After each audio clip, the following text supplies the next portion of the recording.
ये वो कहानी है जो भी इसे सुनता है उसके रोंगटे खड़े हो जाते हैं। अरे इतनी बारिश में कहाँ चल दिए छाता लेकर? अरे बस गुड्डू की टपरी पर जा रहा हूँ। घर में बैठे बैठे मन अजीब सा हो रहा है। कम से कम आज तो मत जाए, आज अमावस की रात है। अरे हाँ गायत्री, मुझे अच्छे से याद है। मैं बस यही जा रहा हूँ, गांव के बाहर नहीं जा रहा हूँ। तो ये भी याद होगा 30 साल पहले आपके साथ क्या हुआ था? अरे हाँ गायत्री, मुझे अच्छे से याद है। मैं बस यही जा रहा हूँ, गांव के बाहर नहीं जा रहा हूँ। नहीं, आज मत जाए, मेरा जी घबरा रहा है। एक तो अमावस की रात, ऊपर से आपकी तबीयत भी खराब है। अरे गायत्री, तुम भी ना, तुम फिक्र मत करो, 2 घंटे में आ जाऊंगा। ठीक है, जा रहे हैं तो जल्दी आ जाइएगा। हाँ, जल्द ही आ जाऊंगा। मोहनलाल काका चाय की टपरी पर जाने के लिए अंदर ही अंदर बेचैन हो रहे थे, लेकिन उनकी पत्नी को बिल्कुल भी पसंद नहीं था कि वो आज की रात कहीं बाहर जाएं। फिर भी रामू काका जैसे तैसे अपनी पत्नी को समझाकर चाय की टपरी की ओर निकल पड़े, जहां उनके कुछ साथी उनका इंतजार कर रहे थे। भले ही उम्र में वे उनसे छोटे थे, फिर भी मोहनलाल काका उन्हीं के साथ उठना बैठना पसंद करते थे। ये वही है जो काका का आने का काफी देर से इंतजार कर रहे हैं। अरे यार, काका कहाँ रह गए?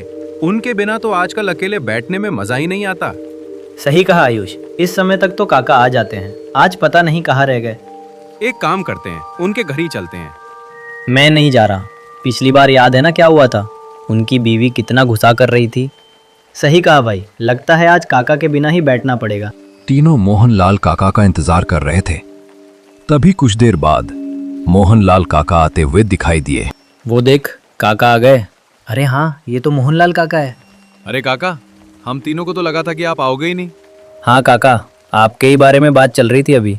अरे बारिश की वजह से लेट हो गया। कोई नहीं काका, आप बैठिए।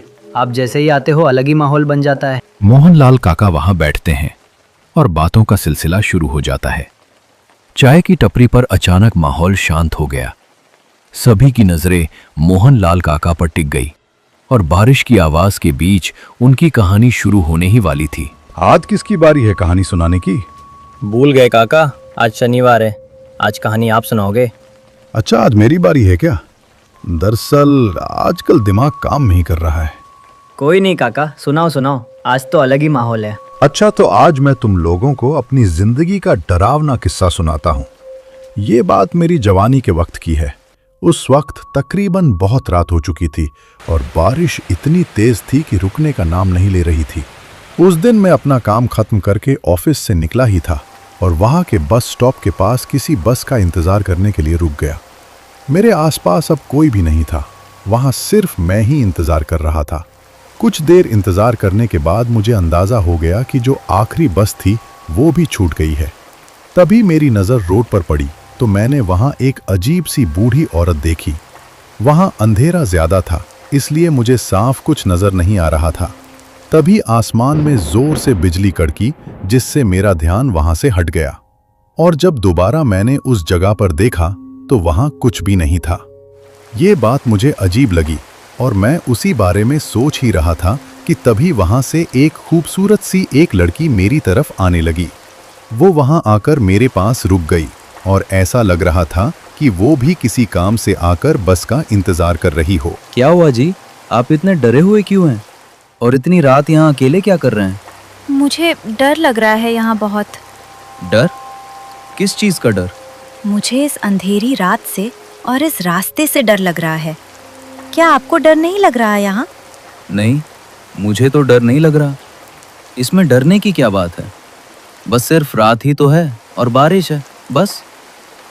अच्छा आप बताइए, आप इतने रात को अकेले यहाँ क्या कर रहे हैं? और आप कहाँ जा रहे थे? मैं अपना काम खत्म करके घर जा रही थी और बस में जाने के लिए जब यहाँ आने वाली थी तभी मुझे सामने सड़क पर एक अजीब सी भूरी औरत नजर आई। इसी वजह से अब मुझे डर लग रहा है। उसकी ये बात सुनकर मैं डर सा गया, क्योंकि अभी थोड़ी देर पहले मेरे साथ भी ऐसा हुआ था। पहले मुझे लगा था कि शायद ये मेरा वहम हो गया, लेकिन वो मेरा वहम नहीं था। अच्छा, आपका घर कहाँ है? ये पास वाले गोरगांव गांव में है मेरा घर। अगर आप मेरे थोड़े से मदद कर लें और मेरे साथ वहाँ तक चले जाएं तो बहुत अच्छा होगा, क्योंकि बस तो जा चुकी है और मुझे अकेले जाने में डर लग रहा है। हाँ ठीक है, मेरे घर का रास्ता भी उसी गांव की तरफ है। चलिए आप मेरे साथ चलें, मैं आपको आपके घर तक छोड़ दूंगा। जैसे ही मैंने ये कहा, वो लड़की तो जैसे मेरे साथ जाने के लिए कब से तैयार बैठी थी और अब उस सफर पर हम दोनों साथ में निकल पड़े। हम दोनों पूरे रास्ते बातें करते जा रहे थे। मुझे जो पहले थोड़ी सी डर लग रही थी, अब बिल्कुल भी नहीं लग रही थी, क्योंकि अब मेरे साथ वो लड़की भी उस सफर में थी। हम दोनों पूरे रास्ते उस बारिश में भीग रहे थे। पूरे रास्ते में अजीब अजीब सी आवाजें हमें आ रही थी। एक जगह तो हमें ऐसी आवाजें आने लगी जैसे कोई दूर खड़ा रो रहा हो। हम दोनों रास्ते पर चलते गए और वो रोने की आवाजें उतनी ही आती रही। फिर हम दोनों एक जगह पर रुक गए। अरे, आपने कोई आवाज सुनी क्या? जी, कैसी आवाज़ है? अरे, ऐसी आवाज जैसे कि कोई इस सुनसान जगह पर कहीं दूर बैठा रो रहा हो। हाँ, तो क्या तुम्हें भी ये आवाज़ें आ रही हैं? मैं तो समझा कि शायद सिर्फ मुझे ही ये आवाज़ें आ रही हैं, लेकिन छोड़ो, मुझे तो लगता है कि कहीं दूर कोई बिल्ली रो रही होगी बस, या फिर ये बारिश की आवाज़ें होंगी। आप डरे मत, यहाँ कुछ नहीं है। नहीं जी, ये कोई बिल्ली के रोने की आवाज नहीं थी, ये तो किसी इंसान के रोने की आवाज थी। मुझे तो बहुत डर लग रहा है। अरे अरे, डरने की तो कोई बात नहीं, आप बस मेरे साथ चलते जाएं, यहाँ कुछ नहीं है। आपको शायद पता नहीं है ना, इसलिए आप ऐसा कह रहे हैं। आज काली रात है ना, और सुना है कि इन काली रातों में यहाँ चलावे घूते हैं। अरे चलावा पलावा कुछ नहीं होता। क्या आप भी इन फजल बातों पर यकीन करती हैं? अजीब बात है। वैसे अच्छा, आप छोड़ें ये फजल बातें और आप बस मेरे साथ चलें, मैं आपको आपके घर तक पहुंचा दूंगा। वहां वो खौफनाक आवाजें तो मुझे भी आ रही थी, लेकिन मैंने उस पर ज्यादा ध्यान नहीं दिया। सच बताओ तो उस दिन डर मुझे भी लगने लगा था, लेकिन मैं उस लड़की के सामने उसे और नहीं डराना चाहता था, इसीलिए मैं उसे दिलासा दे रहा था। हम दोनों फिर से चलने लगे। क्या आपको इस सुनसान जगह पर इस अंधेरी रात में डर नहीं लगता? नहीं, इसमें डरने की क्या बात है, बस सिर्फ अंधेरा और बारिश ही तो है। नहीं साहब जी, बस सिर्फ अंधेरा और बारिश नहीं है यहाँ पर, और भी बहुत कुछ है। उसका इतना कहते ही मेरे पैर एकदम रुक गए। और भी बहुत कुछ है? क्या क्या मतलब, और क्या है यहाँ पर? मैंने सुना है कि यहाँ पर इस सुनसान रास्तों पर छलावा घूमता है और लोगों को अपने बातों में लगाकर उन्हें अपना शिकार बना देता है। नहीं, मैंने पहले भी कहा था कि ये छलावा फलावा जैसा कुछ नहीं होता, ये सब बस पुराने झूठी बातें हैं बस। आपने कभी देखा नहीं होगा ना, इसलिए आप ऐसी बातें कर रहे हैं। जिस दिन आपका सामना सच में छलावे से होगा, उसके बाद फिर आप ऐसी बातें नहीं करेंगे साहिब जी। यार, तुम तो ऐसे बातें कर रहे हो जैसे कि तुमने सच में कोई छलावा देखा है। तो बताओ फिर, कैसा दिखता है तुम्हारा छलावा? प्यारा है या नहीं?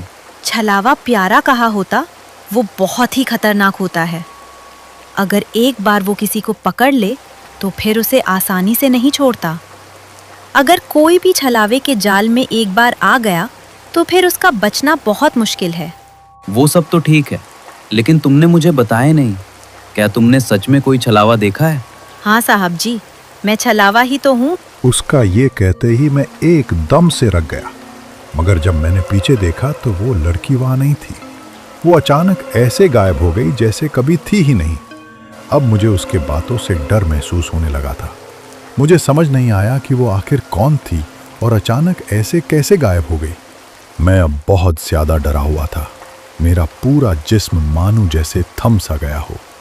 मैंने इधर उधर देखे बिना ही फिर से चुपचाप चलना शुरू कर दिया, क्योंकि मेरे पास और कोई रास्ता नहीं था।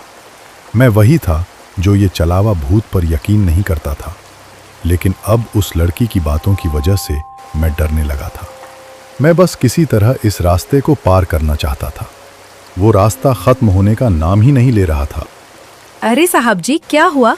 आप तो लगता है डर गए। ये आवाज़ सुनते ही मैं एकदम रुक गया और पीछे देखा तो मेरे होश ही उड़ गए। अब वहाँ पर वो लड़की फिर से खड़ी थी। अब मुझे उस लड़की से बहुत डर लग रहा था। अरे साहब जी, आप तो डर ही गए। मैं तो बस आपके साथ मजाक कर रही थी। तुमने तो मुझे सच में ही डरा दिया था। लेकिन साहब जी, आप तो कह रहे थे कि आप चलावा पलावा से डर नहीं लगता, तो फिर आप किस चीज से डर रहे थे? उसके इस सवाल का अब मेरे पास उस वक्त कोई जवाब नहीं था, इसलिए मैं कुछ न बोल सका और चुपचाप वहां से हम दोनों साथ में दोबारा जाने लगे। देखो लड़की, रात के वक्त इस तरह के मजाक ठीक नहीं होते। क्यों साहब जी, आप भी मेरे मजाक से डर गए थे ना? नहीं, मैं डरा नहीं था, बस थोड़ा सा परेशान हो गया था कि तुम कहाँ चले गए। अच्छा, तो मतलब कि अभी भी आपको लगता है कि छलावा वगैरह कुछ नहीं होता? अच्छा तुम अब बस ये बातें छोड़ो ना, कोई और बात करते हैं। अच्छा देखो, अब बस हम घर पहुंचने ही वाले हैं। नहीं साहब जी, घर तो अभी बहुत दूर है। लगता है कि तुम्हारा इस रास्ते से ज्यादा आना जाना रहता है, इसलिए तुम्हें रास्तों का पता है। क्या हर रोज इस रास्ते में अकेले जाने से तुम्हें डर नहीं लगता? क्योंकि यहाँ तो इस वक्त कोई भी नहीं जाता। नहीं साहब जी, मुझे डर क्यों लगेगा, क्योंकि मैं खुद एक छलावा हूँ। तुम भी वैसे अच्छा मजाक कर लेते हो। इस बार मैं कोई मजाक नहीं कर रही। उसका इतना कहते ही मैं दोबारा रुक गया और पीछे देखा तो अब पीछे वो लड़की दोबारा से गायब हो चुकी थी। ये देखकर अब मैं सच में बहुत घबराया था। देखो लड़की, रात बहुत हो चुकी है और हमें जल्दी गांव पहुंचना है, तो प्लीज ऐसा मजाक बार बार मत करो। मुझे वैसे भी ऐसे मजाक बिल्कुल भी पसंद नहीं।